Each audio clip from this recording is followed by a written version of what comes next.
बिस्मिल्लाहिर्रहमानिर्रहीम। अस्सलामुअलैकुम। Welcome viewers. Saudi Urdu news channel को देखने और पसंद करने का बहुत बहुत शुक्रिया।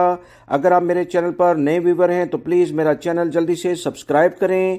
बेल बटन में ऑल के ऑप्शन को लाजमी सेलेक्ट कीजिएगा ताकि तमाम वीडियोस बर वक्त आपको मिलती रहें। सऊदी महकमा मौसमियात ने कहा है कि आज दोपहर 12 बजे से दिन 3 बजे तक सऊदी अरब में शदीद किस्म की गर्मी पड़ेगी। कौमी मरकज ने ट्विटर पर अहम बयान जारी करते हुए कहा है कि दर्जा हरारत दिन भर बढ़ता रहेगा। इसकी बुनियादी वजह जमीन पर डायरेक्टली शुआएं सूरज से आना है। सऊदी महकमा मौसमियात की जानिब से कहा गया है कि सऊदी अरब के मुख्तलिफ इलाकों में टेम्परेचर 50 से भी आगे जा सकता है। दोपहर के टाइम पर खास तौर पर दिन 12 बजे से लेकर 3 बजे तक बहुत एहतियात बरती जाए।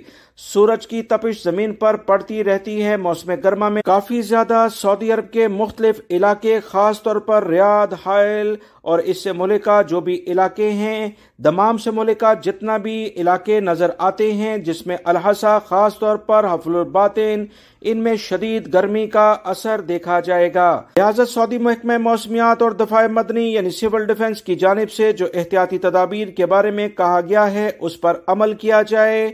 दमाम और अल खरज में भी गुज़िश्ता रोज 45 सेंटीग्रेड के करीब टेम्परेचर रिकॉर्ड पर आया था। तमाम लोग एहतियात बरतें, 50 सेंटीग्रेड भी टेम्परेचर जा सकता है। वीडियो लाइक करके शेयर भी कीजिएगा। अस्सलामु अलैकुम।